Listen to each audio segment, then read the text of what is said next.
do assunto, e conversar com o meu amigo Cássio, e que me parece que esse receio, do jeito que está escrito, esse receio, me parece que não há risco disso acontecer. Pode ser que outros problemas surjam, agora esse, me parece que não. Então, obrigado mais uma vez pelo convite, estou à disposição de todos e vamos tentar fazer um grande código. Muito obrigado, professor Fred Didier Júnior. Com a palavra, o deputado Vicente Arruda. Senhores palestrantes, senhor presidente, senhor relator, todos os pronunciamentos foram muito objetivos e focaram pontos específicos da parte geral. Eu queria anotar, trazer a questão da conciliação. Eu acredito que a emenda proposta pelo deputado Efraim cria um problema que já existe no Código atual. A presença do juiz na conciliação é altamente prejudicial, porque ele pode induzir ou coagir, de certo modo, com a sua presença, a negociação entre as partes. Foi justamente para tirar isso, porque já existia negociação com o juiz, antes dessa instrução de julgamento. E se nós reintroduzirmos a presença do juiz, é uma coisa que não tem sentido. Porque, justamente, na negociação, é preciso que as partes se manifestem livremente, negociem. O outro apenas fica mediando e fazendo sugestões e ponderações. Eu já acredito, inclusive, que, dando conhecimento prévio ao réu da inicial, isso já cria uma animosidade, porque ele já vai pronto para contestação. Entendeu? Agora, quanto a fixar prazo para o exercício da mediação do Conselho, é isso que o Ibrahim colocou, eu acho que não tem nada. Essa matéria da mediação tem que ser exigir, falar no mediador e deixar que os tribunais, nos seus regulamentos, decidam qual a maneira e quais os predicamentos que devem ter uma coisa. Nós não podemos amarrar logo no código o que vai ser, quais são as funções, quais são as prerrogativas, o dinheiro, isso. Isso teria que ser feito fora do processo, para dar uma maior flexibilidade, somente no Brasil, que é um país enorme, com costumes diferentes, e que, na mesma coisa do Rio Grande do Sul, não vai dar lá uma Amazonas. Então, isso tem que se deixar claro que não há necessidade de se mexer nisso. Agora, quanto à questão da tutela, eu acho que a tutela antecipada é um termo formidável. Não vejo necessidade, sinceramente, de se criar a cautelar, porque realmente a tutela de evidência, que eu consideraria o nome errado, porque não se tutela a evidência, se tutela um direito evidente. Eu até gostaria que se mudasse para isso, porque o direito é evidente ali na tutela, e deixava a tutela de urgência como uma matéria cautelar. Então, isso, eu não vejo nada de reintroduzir esse termo, eu não tenho fetiche sobre os nomes, sobre a nomenclatura. Justamente o que o Código Novo quis fazer foi justamente acabar com essa confusão de tutela satisfativa, antecipada e cautelar. Tornar a coisa mais simples, mais direta, ao alcance do entendimento de qualquer pessoa. E mesmo porque já estão discriminados os casos de tutela antecipada e tutela de evidência. Ali não há confusão. O sujeito sabe estar especificado ali todas as alternativas em que se dá um tipo de tutela e de outro. Eu não vejo necessidade de se mexer nisso. Agora, quanto àquela disposição de botar a qualquer tribunal, é uma medida excelente, porque vai abranger todos os tribunais. E eu queria trazer à apreciação de vocês uma coisa curiosa que aconteceu lá no Ceará, viu? O tribunal, o TRE, julgou por unanimidade um prefeito mandando afastá-lo do cargo. A parte recorreu, fez o embargo de declaração. Mas, antes do julgamento do embargo, ele entrou com uma medida cautelar para o próprio tribunal reformar a sua decisão. Então, o Tribunal de Justiça, do Tribunal do TRE do Ceará, reformando o seu próprio decisão, mandou que o prefeito afastado reassumisse. Agora, que tipo de cautela é essa? A cautela pode ser dirigida ao próprio juiz, ao próprio julgador, ou ela terá que ser feita a um novo? No Código atual, é possível permitir e admitir uma cautela desse tipo, depois de julgada a causa? E o juiz... Isso é uma reforma da decisão, né? Então, eu pergunto se já alguns dos senhores já conseguem, mesmo no Código atual ou no futuro, que existe esse tipo de cautela contra uma decisão unânime do próprio juiz. Sem um fato novo, sem nada. Isso pode fazer a ação cautelar, pode reformar uma decisão de mérito? Hein? Exato, mas o efeito suspensivo, porque na decisão ele mandou afastar. Agora, o efeito suspensivo ia ter sido objeto pelo outro tribunal. Quer dizer, eu nunca vi isso. Se já, os senhores já viram algum caso semelhante? Hein? Já? Hein?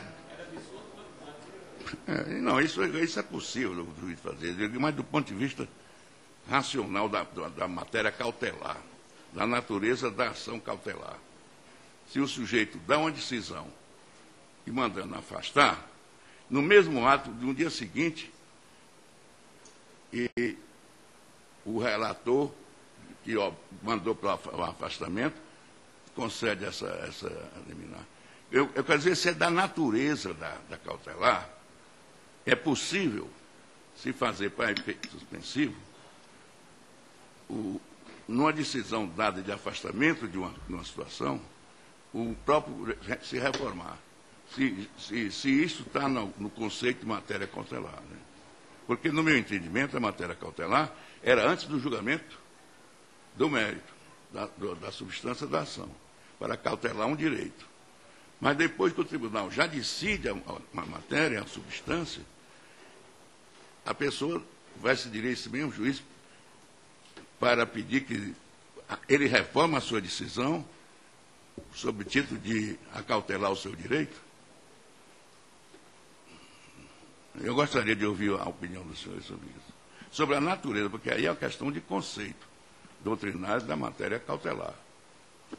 Bom, nós vamos deixar os debates para o final e antes vamos ouvir o relator-geral Paulo Teixeira. Presidente, eu quero também agradecer a contribuição. Essa metodologia nos possibilita repassar todo o conteúdo, né? E gostaria de perguntar se os senhores que contribuíram nesse debate de hoje, se quiserem, podem mandar para nós, por meio eletrônico, as sugestões para cada dos capítulos que aqui nós estamos discutindo. Então, isso permitirá que quem for fazer a sistematização não perca nenhuma das sugestões, e, evidentemente, onde houver divergência, nós tenhamos que debatê-la e resolvê-la, mas nós podemos estabelecer esse método como um método de trabalho hoje e nas próximas reuniões. Então, essa é uma primeira sugestão que quero fazer. E acho que, como nós temos aqui uma sessão que reúne pessoas que vêm de outros lugares do Brasil, nós poderíamos aproveitá-la agora para já estabelecer o debate aqui das posições que foram colocadas, né? Todos sabem que nós teremos mais 2 reuniões como essa, né? Uma no dia 4 de julho e a segunda no dia 11. E, se for necessária outra reunião, nós faremos na outra semana. Então, eu sugiro que nós já abramos para o debate, porque como cada um se preparou para a formulação das questões de como vinha o relatório e como surgiram várias questões aqui, nós podemos aprofundar o debate a partir desse momento. Essa é a minha sugestão, senhor presidente, para o encaminhamento dos trabalhos. Perfeitamente. Então, na linha do que foi preconizado pelo relator geral, eu passo a palavra ao Luiz Henrique Volpi Camargo para suas considerações. Senhor presidente, senhor relator, em primeiro lugar, só para minha posição quanto ao deputado Vicente Arruda, parece, deputado, que há duas súmulas do Supremo Tribunal Federal que dizem que a atribuição para dar um efeito suspensivo ao eventual recurso especial, me parece que foi o caso, ela é do presidente ou do vice-presidente do tribunal local. Se não for o presidente ou o vice-presidente, enfim, aquele que tiver a atribuição de fazer o juízo de admissibilidade, a autoridade que atribuiu esse efeito suspensivo parece que não está correta, se eu bem entendi a questão.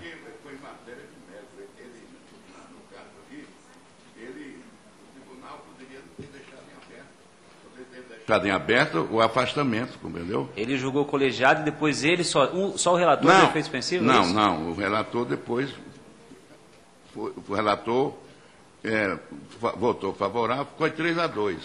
Um deles se julgou suspeito, apesar de ter tido, mas é uma matéria já do tribunal. Mas é que eu acho, um negócio, é o seguinte, se isto é possível em matéria cautelar, depois da decisão dada pelo tribunal, por unanimidade, de mandar afastar o juiz. Isso não faz parte da decisão, do acordo? A perspectiva de um outro recurso e a atribuição de efeito suspensivo a esse outro recurso para sobressar a decisão anterior. Tribunal, Sim. Eu acho que... A pergunta é o seguinte, se é possível haver uma ação cautelar contra uma decisão do próprio juízo. Parece que sim. Mas o segundo ponto, deputado, eu já disse isso para o Fred em diversas reuniões e vou fazer coro ao que o professor Cássio ponderou, que o professor Lucon também, eu sei que ele compartilha desse pensamento, e me parece que o Mitidiero também. Eu concordo com esse novo regramento que é superior ao texto do anteprojeto, que praticamente foi mantido pelo Senado. É infinitamente superior. Mas com o máximo respeito à denominação, não. Pelo seguinte, nós temos hoje deputado Fábio Trade e deputado Vicente Arruda. Um é cautelar, outro é tutela antecipada. Esses dois serão fundidos. E eles não podem, depois de fundidos, ter o nome Vicente Arruda. Isso vai gerar, isso sim, um déficit de compreensão. Se nós temos hoje coisas distintas, com nomes distintos, e nós vamos uni-las num único regramento, essa união tem que gerar um novo nome, para evitar justamente a compreensão. Tanto que, na explicação que o Fred colocou, ele em momento algum citou o nome tutela antecipada. Então, o regramento sim está correto, mas acho que nós teríamos, deputado, que inventar um novo nome para isso. Tutela, não sei, ou manter mesmo tutela de urgência, tutela de evidência. A questão é só de semântica para evitar o déficit de compreensão. Percebam que aqui há uma diferença de reconvenção e pedido contraposto. A reconvenção, se revigorada essa denominação, ela não foi alterada, ela não foi fundida com um outro mecanismo e passou a ter, esse novo mecanismo passou a ter o nome de reconvenção. É o mesmo instituto de antes que foi novamente regrado. Agora aqui não, nós temos dois institutos, reafirmo, fundidos. Fundidos, eles precisam ter um novo nome. Era só essa ponderação. Parece-me que o professor Mitidiero também tem alguma complementação a fazer. Com a palavra, o professor Daniel Mitidiero. Deputado Fábio Trade, minhas homenagens renovadas aos trabalhos, aos colegas. Eu vou tocar no ponto da antecipação da tutela, porque me parece que é bastante importante. E eu concordo integralmente com o que o Fred disse. Na verdade, nós participamos juntos da redação desses dispositivos. E com a vênia dos colegas do Cássio, do Volpi, eu só vou fazer uma observação. Não me parece que nós temos fundida a disciplina ou fundido os dois institutos. Não é bem isso. Na verdade, o que nós dissemos é que nós partimos da sistematização do tema a partir da ideia da técnica antecipatória, da tutela sumária. É simplesmente isso. simplesmente se permitiu que hoje nós teremos a possibilidade de antecipar a tutela, seja para satisfazer um direito, seja para cautelá-lo. Ponto. É exatamente isso, numa onda de simplificação da tutela jurisdicional. Por que não a palavra tutela de urgência? Por que não? Por uma razão singela. A tutela de urgência é um tema que remete apenas ao plano do processo, em primeiro lugar. E o processo não pode ser autorreferenciado. O processo, pelo contrário, ele tem que buscar a referência do plano do direito material. E essa é a razão pela qual nós estabelecemos, a Câmara dos Deputados está dando esse passo significativo nessa disciplina, que a antecipação da tutela é só o meio processual, a técnica processual, que prestará uma tutela, por exemplo, para inibir um ilícito, para reparar um dano, para cautelar um dano. Ou seja, nós colocamos o processo no seu devido lugar. É uma técnica processual, é só um meio para a prestação da tutela do direito. E nessa linha nós simplificamos muito a vida do jurisdicionado. Então, com a vênia do Cássio, querido amigo, também do Wolf, já desde muito conhecido e amigo, colega do processo, eu estou de pleno acordo com a exposição do Fred. Penso que a Câmara dos Deputados dará uma grande contribuição para o processo civil brasileiro se mantiver as emendas que foram apresentadas pelo deputado Jerônimo Gergen, pelo deputado Efraim, pelo deputado Barradas e que acabaram sendo condensadas na proposta que veio hoje a ser examinada pelos colegas. Apenas para fazer uma observação em homenagem ao deputado Vicente Arruda quanto à preocupação, eu comungo da preocupação como advogado e basicamente nós temos que fazer uma distinção simples. Ainda hoje, e isso será possível ainda no projeto do Código, o tribunal que prolatou a decisão de mérito poderá sim modificá-la, mas desde que perceba nessa decisão omissão, contradição e obscuridade. Matéria de embargo. Exato, né? Matéria de embargos. O que ocorre muitas vezes é que isso acaba sendo desbordado, mas não é um problema do sistema em si. É um problema que nós temos que corrigir daquela época do erro injudicando e os tribunais superiores devem atuar com as suas funções. É porque, no caso, ele fez os embargos. Só que o tribunal não julgou, mandou para o embargado, e o embargado falou, e aí ele mandou de novo para o... Não, sendo compreendido perfeitamente, Excelência. Para poder, justamente, dar tempo para fazer transformar os embargos, podia ser embargo de infringentes e embargo de declaração, e aí são as agruras da justiça. Deputado Fábio Tradi, muito obrigado pela oportunidade. Deputado Paulo Teixeira, colegas. Você vê que não adianta código. Antes de amplificar as falas dos debatedores, eu quero abrir a palavra à advocacia pública, representada aqui pelo Marcos Saval, da ANAP, Associação Nacional dos Procuradores dos Estados. Fica a palavra. Uma coisa que eu esqueci de falar, não sei qual foi o palestrante que falou sobre a suspeição que o advogado pode ignorar, porque a suspeição do juiz é quando ele é amigo. Ele, sendo inimigo, ele poderá dizer ou não que é inimigo. Ele não vai dizer, o advogado é que vai saber se ele é ou não. Eu acho que é uma boa ideia. Com a palavra, Marcos Saval. Boa tarde, senhoras e senhores. A ANAP pede venha às suas excelências para voltar à análise e à discussão, e por isso reitero, sobre os honorários advocatícios aos advogados públicos. A Associação Nacional dos Procuradores de Estado entende que honorário, como é para o advogado privado, é um munus, é decorrência, é natural, é íncito do advogado, quer seja ele público, quer seja ele privado. Se está discutindo no Código de Processo Civil normas que determinam deferimento e procedimentos a honorários, não se poderia refutar nesse momento, ou nessa sentada, ou nessa discussão, também de se incluir, e essa é a oportunidade, os advogados públicos. Entendemos que como prerrogativa que é o honorário, como verba de natureza específica, própria, inafastável do advogado, nós, advogados públicos, também temos todos os direitos decorrentes desse munus. Nós somos também incluídos na ordem dos advogados, nós somos advogados para todos os efeitos, para todos os ônus e também para todos os bônus.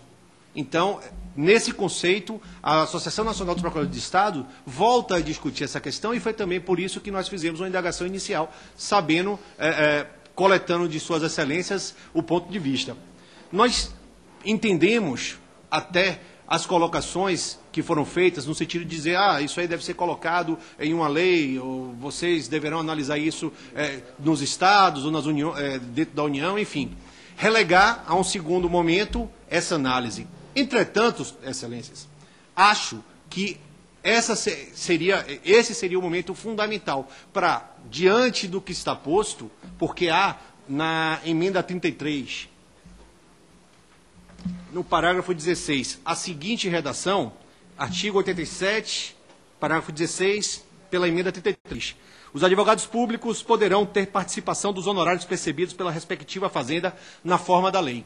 Bom, há uma incongruência natural entre o que é disposto nesse parágrafo 16 e aquilo que se almeja no caput do próprio dispositivo. Entendemos que uma redação mais conceitando com o objetivo aqui firmado seria: os advogados públicos terão direitos a honorários, vírgula, na forma da lei. Mesmo porque, convém dizer que no parágrafo 16 é trazida uma interpretação sobre a destinação dos honorários que é incompatível com a própria natureza do advogado. Como sabemos e como está dito, e como o Código de Processo Civil está sendo reiterado e redigido, discutido, honorário é verba do advogado. O parágrafo 16 interpreta que a verba honorária seria da fazenda pública. Assim diz, os advogados públicos poderão ter participação nos honorários percebidos pela respectiva fazenda. Não é a fazenda que recebe honorários. Quem recebe honorários é o advogado. Então, uma redação mais conceitando seria: o advogado público tem direito aos honorários na forma da lei.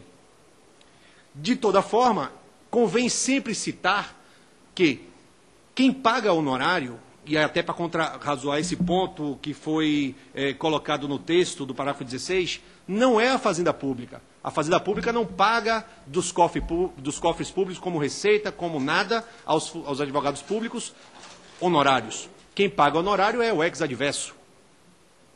Assim, quando o parágrafo 16 limita a percepção dos advogados públicos a honorários daqueles que foram percebidos pela Fazenda Pública, está, a nosso entendimento, recaindo numa incongruência terminológica e até técnica de acordo com a própria finalidade dos honorários, que é receber, que é somente deferido aos advogados. Portanto, a advocacia pública, e aqui representada pela ANAP, apenas faz esse adendo sobre o parágrafo 16 para que a normatização fosse mais conceituante, dizendo: advogados públicos têm direito a honorários, vírgula, na forma da lei. E aí cada uma das suas legislações estaduais, federais e municipal irá dispor como, se é teto, fora, enfim, isso aí não seria a própria lei que iria definir. Ok? Tá. Muito obrigado. Muito obrigado à ANAP, aqui representado pelo Marcelo. Vamos ouvir, para complementar essa reflexão, o professor Reinaldo Mozalas.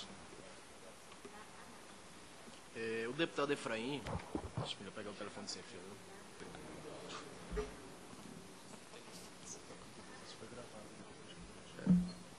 O deputado Efraim, no seu relatório parcial, ele teve a preocupação realmente de reconhecer o serviço que é prestado pelos advogados e reconhece que realmente a verba pertence aos advogados. Entretanto, ele se deparou diante de alguns vícios que poderiam comprometer até a própria intenção de dizer que os advogados públicos eles devem ser remunerados. Primeiramente, a questão do subsídio, que, ao ver de alguns, não poderia ter qualquer acréscimo, porque eles já estariam sendo, alguns deles, remunerados através do subsídio.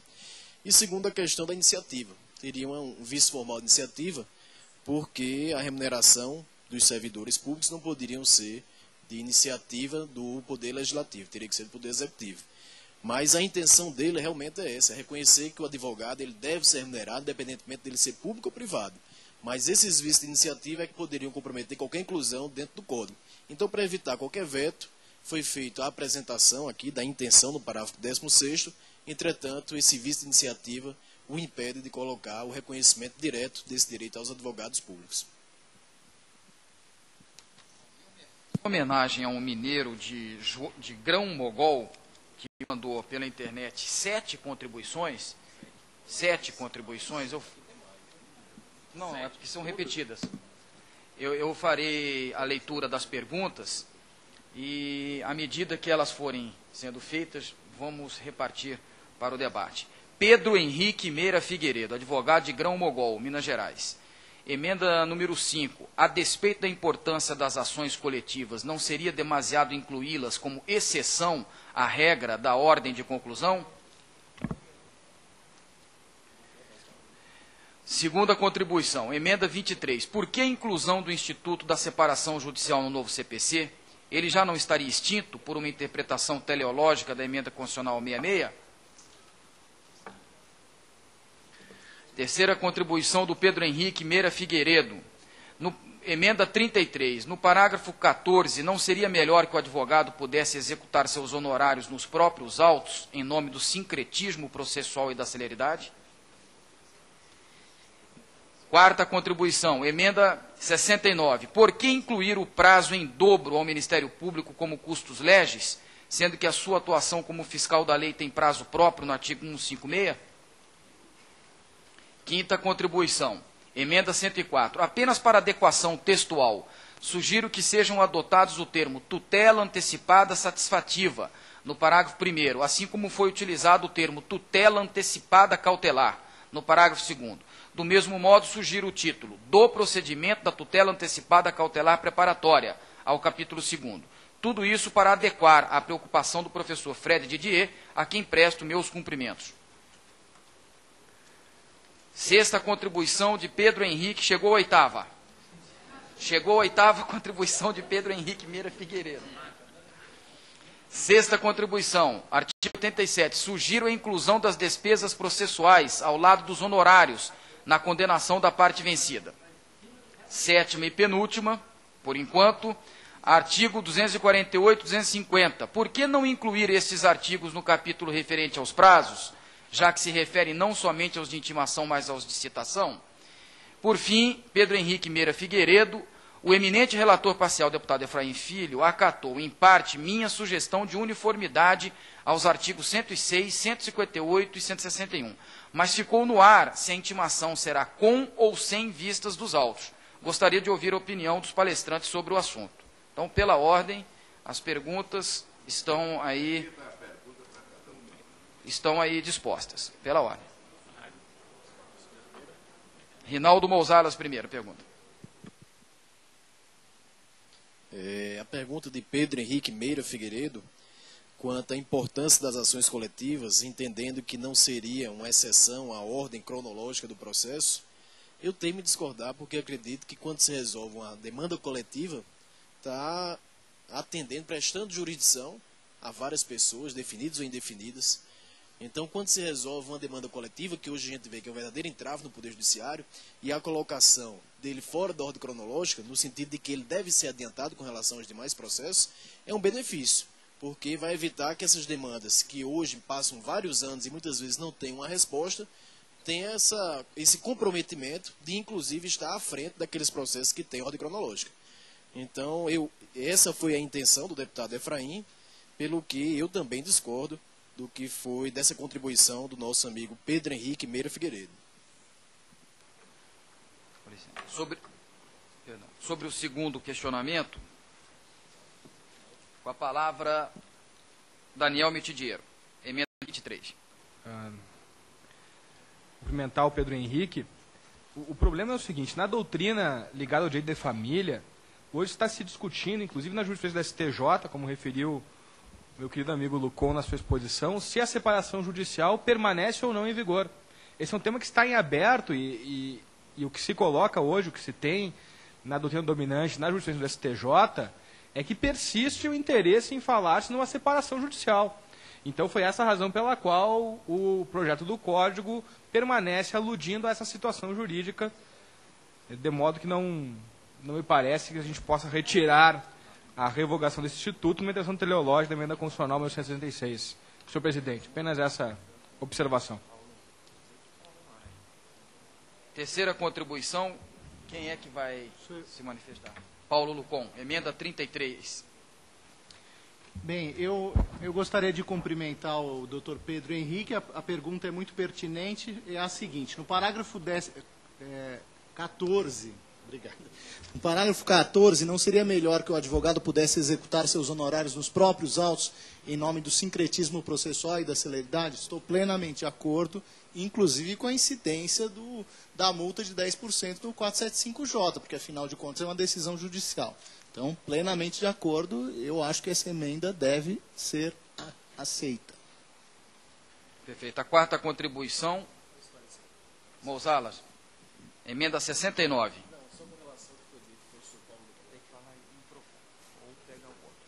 Professor Paulo, com essa hipótese, é justamente aquela hipótese em que a sentença não condenou em honorários. Então, isso não impede que o advogado ingresse com demanda própria para a fim de ter fixados os honorários dele. Por isso que não é executado dentro do mesmo processo, e sim numa demanda própria. Emenda 69. Sem dúvida, vai ter que ter ação própria. Aí realmente não tem jeito. Mitidiero falar sobre a quarta contribuição do Pedro Henrique.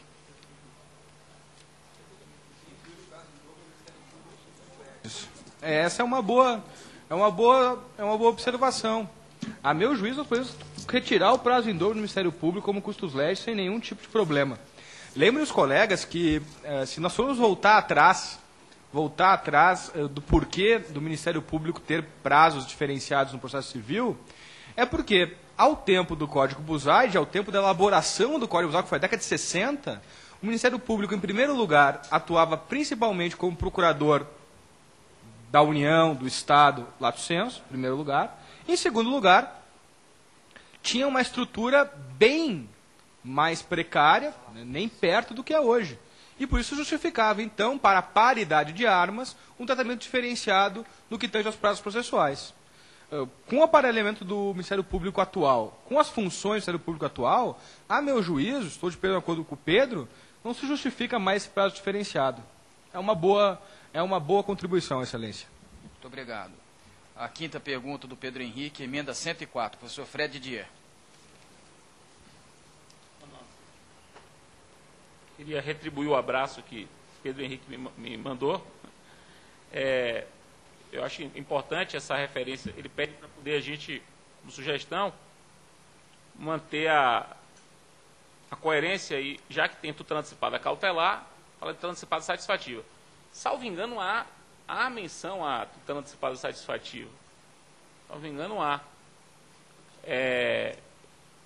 Mas vamos ter esse cuidado. Porque a ideia é exatamente essa, né? Qualquer providência, seja ela satisfativa ou não satisfativa, ela poder ser concedida com base no mesmo regime. Então é isso. Me parece uma boa sugestão de ordem terminológica. Agora, uma sugestão do Pedro Henrique, a inclusão das despesas processuais ao lado dos honorários na condenação da parte vencida. Quem quer se manifestar? Já está. Já está. Sétima contribuição, Luiz Henrique Volpe Camargo. Artigo 248, 250.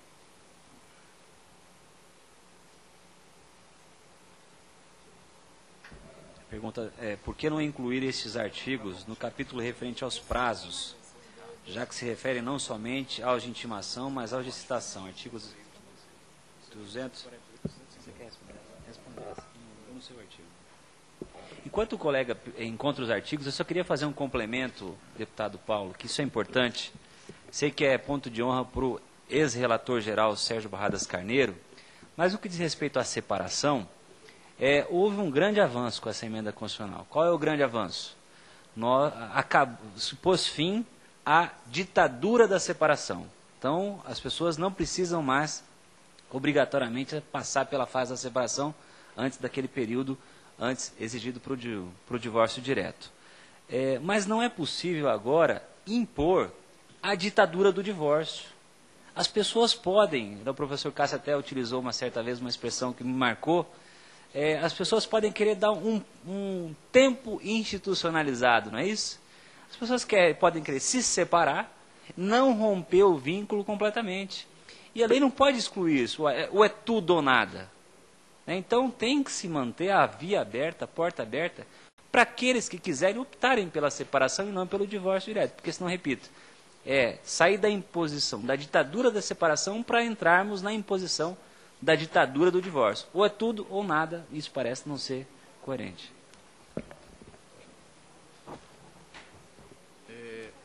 Mousalas. Primeiramente, só fazendo um outro esclarecimento ao deputado Vicente Arruda, que as colocações referentes ao mediador são muito pertinentes, no sentido de que a remuneração dele deve ser considerada as particularidades do local e não de uma forma uniformizada no território nacional, e também quanto à questão do sigilo. Essa preocupação foi absolvida, sim, pelo deputado Efraim Filho, que impôs ao mediador o dever de sigilo sobre aquilo que ele tomou conhecimento em termos de mediador. Ele não pode depor a respeito, nem pode fazer com que essa informação seja transmitida a outras pessoas. E com relação à remuneração, o CNJ ele apenas definirá os parâmetros que definirão a remuneração. Mas a quantificação dessa remuneração será realizada de acordo com o tribunal local. Então a gente sabe que, por exemplo, a remuneração no estado da Paraíba, pelo custo de vida ser bem menor, vai ser menor do que aqui no Distrito Federal, em Brasília, onde o custo de vida é bem maior. Então essas duas particularidades que Vossa Excelência apresentou com muita pertinência, foram consideradas pelo deputado Efraim Filho, com o objetivo, inclusive, de evitar o constrangimento das partes diante de um juiz, e aí a intenção de se conciliar, ela restar frustrada por conta da presença do juiz. Com relação à pergunta do Pedro Henrique, ele quer saber por que não incluir esses artigos no capítulo referente aos prazos, já que se refere somente aos intimação, mas não de citação. Eu estava lendo aqui esse artigo, 250 e 248, ele se refere a prazo de interposição de recurso, que são intimados de decisão do acordo e diz que era intimado quando foi realizado em audiência. Então essa questão da intimação em audiência é tipo da intimação, não seria da citação, no caso, ela seria prévia. Então, acredito eu que a colocação dela como intimação, a regra referente à intimação, ela é pertinente. Muito bem. Pedindo ao professor Paulo Lucon para ser bem sintético nessas duas respostas, eu faço aqui o questionamento do João Paulo Hecker da Silva. A limitação de condenação em honorários contra a fazenda pública em percentual inferior àquele aplicado às demais causas não viola o princípio da igualdade? Não seria o caso de se estabelecer um único critério? Segunda, não é o caso de se prever expressamente a aplicação do incidente de desconsideração da personalidade jurídica à Justiça do Trabalho, reclamações trabalhistas, tendo em vista os abusos verificados nessa Justiça? João Paulo Hecker da Silva. Bom, com relação à segunda pergunta, existe um dispositivo, não, porque existe um dispositivo expresso prevendo a aplicação do CPC às demandas trabalhistas. Então, isso está bem claro aqui que realmente tem que aplicar o processo do trabalho. Esse é um ponto, eu acho que importante, que precisa ficar bem claro que o Código de Processo Civil, sim, será aplicável ao processo trabalhista. E, desculpe a primeira pergunta, deputado. O percentual. Nesse ponto, sim, meu entendimento é que viola o princípio da igualdade, tratamento diferenciado. Porque quando a fazenda pública é condenada, ela é condenada em 1% e a outra parte pode ser condenada em 10%, 20%. Então, vejo uma inconstitucionalidade nesse aspecto. Muito obrigado. Duas contribuições do Alexandre pelo E-Democracia, que eu vou encaminhar ao relator. A primeira, sugerindo que a comissão trabalhe com estatísticas para fundamentar a inclusão ou exclusão de figuras processuais, como embargos de declaração e efeito suspensivo para apelação. E a segunda, relacionada ao ressurgimento dos embargos infringentes, por que não se debater melhor a proposta do professor Fernando Gajardoni, da flexibilização procedimental no projeto? Teríamos ganhos significativos. Com a palavra, professor Fred Didier, a respeito dessas duas contribuições. Mandar um abraço para o Alexandre. Mandar um abraço para o Alexandre, agradecer a contribuição. Vamos lá, nós estamos trabalhando com pesquisa, sim. São poucas, mas as que existem a gente está examinando. Por exemplo, A proposta que será discutida aqui no painel sobre recursos, de que a apelação seja interposta diretamente no tribunal, é uma proposta lastreada numa pesquisa feita pelo CBPEG, que demonstrou que um terço do tempo do processo em primeira instância, se dá entre a sentença e a chegada do processo ao tribunal. Ou seja, aquela tramitação posterior à sentença até a chegada do processo no tribunal. Então, isso um terço do tempo do processo. Exatamente por causa disso, nós estamos propondo que, para evitar que, para isso desaparecer esse tempo, a apelação seja interposta diretamente no tribunal. Mas isso vai ser o objeto da... Eu poderia dar Veja bem, se nós apresentarmos no tribunal, a outra parte vai ter que ser ouvida no local onde ocorreu a sentença. Então, o tempo aí talvez seja até pior, porque a pessoa vai fugir da citação, vai correr mais tempo ainda para que o tribunal conheça da apelação, porque isso, eu acho que feito no local onde foi prolatada a audiência, dá maior celeridade, porque as partes estão lá e é feito o negócio. E o tribunal já vai com a matéria preparada, porque isso não é, você não evita o retardamento, porque se você faz no tribunal, a outra parte tem que ser ouvida, e a outra parte está no local onde foi prolatada a sentença. Então tem que fazer uma precatória, tem que fazer uma opção de coisa, para citar perto. E com isso se perde tempo. Apenas uma ponderação, deputado Vicente, é que, como é apelação, a parte já está no processo. Então ela vai ser intimada pelo advogado. Não vai ter necessidade de citação. Então é intimada pelo advogado e a intimação vai ser eletrônica, inclusive. Mas se for eletrônico, mas o problema não é esse. Ou se não for eletrônico, é por diário. Não há necessidade de precatória, porque se trata de apelação, não é uma citação. Então eu acho que esse obstáculo, especificamente, não existe. Mas é uma coisa que nós vamos discutir no painel de recursos. Eu só apenas para responder a pergunta de Alexandre, de que a gente está trabalhando com pesquisa. E o outro problema dos embargos infringentes, que também vai ser objeto da discussão no painel de recursos, é um dos principais temas aqui que se discute na Câmara, se os embargos infringentes devem voltar ou não. Isso vai ser objeto aqui do painel de recursos, eu não vou precisar falar. Quanto à flexibilização procedimental, isso é um tema que já vem sendo discutido desde a época do anteprojeto. O anteprojeto consagrou expressamente. Isso é um tema que a doutrina brasileira, de um modo geral, é favorável. Eu mesmo sou favorável, já defendo isso há muitos anos. Só que isso não pegou politicamente. Então, o Senado, a comunidade, a OAB reclamou, os juízes reclamaram, a academia gosta, mas não encaixou politicamente. Então, foi um dos pontos mais criticados do projeto no Senado. Então, me parece que não há um espaço político para retornar. Não há problema técnico algum, mas me parece que não há espaço político, que já foi amplamente debatido no Senado para não colocar. Então, se a Câmara colocar, certamente o Senado não vai aprovar quando o projeto voltar para lá.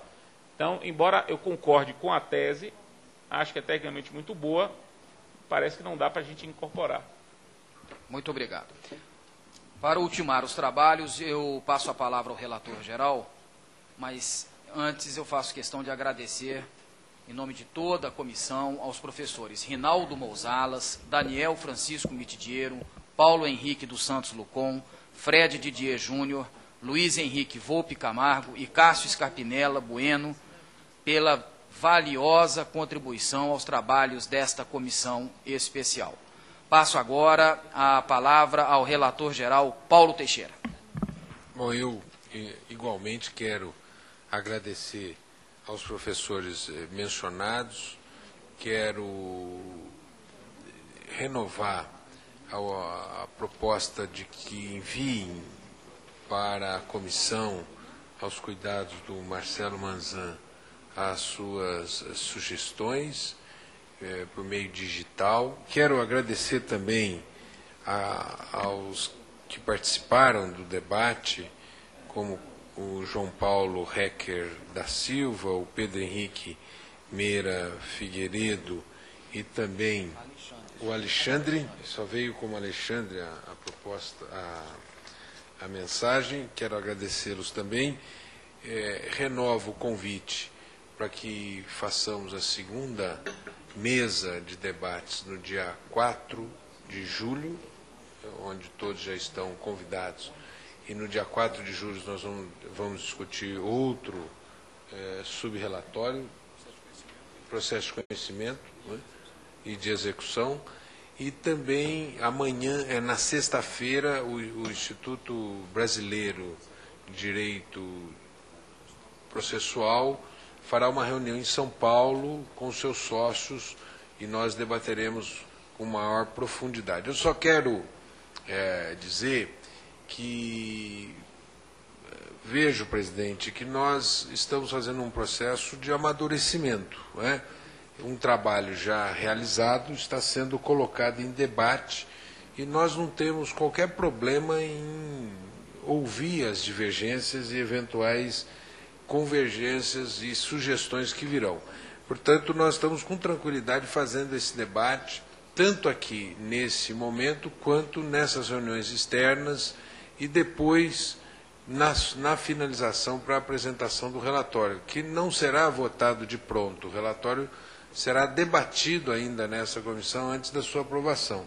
Eu espero fazê-lo, isto é, fazer entrega no dia 8 de agosto e aprová-lo ainda até o mês de novembro, né?